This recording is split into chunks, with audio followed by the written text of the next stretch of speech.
કેમ છો મિત્રો? મારા કિચનમાં તમારું સ્વાગત છે.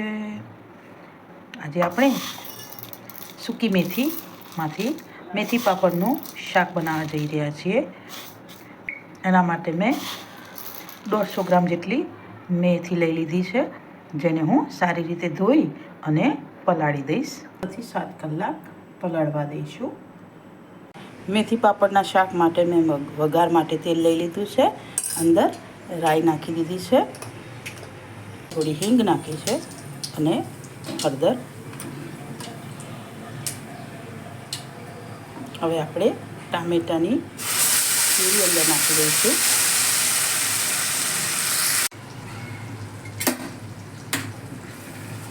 અને તેલ છૂટે ત્યાં સુધી ચડવી લઈશું અને મીઠું ઉમેરી લઈશું. રેગ્યુલર મસાલા કરી દઈશું.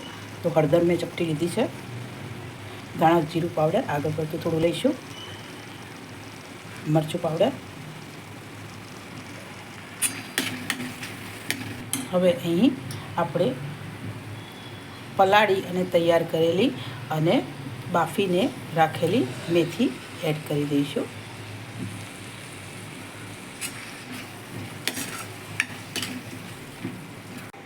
થોડું પાણી આપણે એડ કરી દઈશું. ત્યાર પછી ગરમ મસાલો એડ કરી દઈશું અને એક ટુકડો ગોળનો આપણે એડ કરી દઈશું. 2 થી 3 મિનિટ આને આ રીતે પકવી લઈશું. ભેજવા આપણે એની અંદર એક આખો ચમચો દહીં ઉમેરી દઈશું.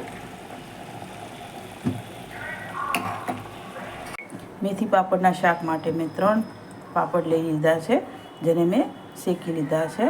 હવે એના નાના નાના કટકા કરી અને આપણે મેથી પાપડના શાકમાં ઉમેરી દઈશું.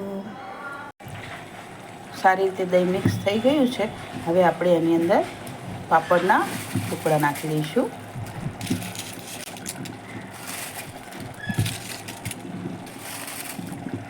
અને સારી રીતે મિક્સ કરી લઈશું.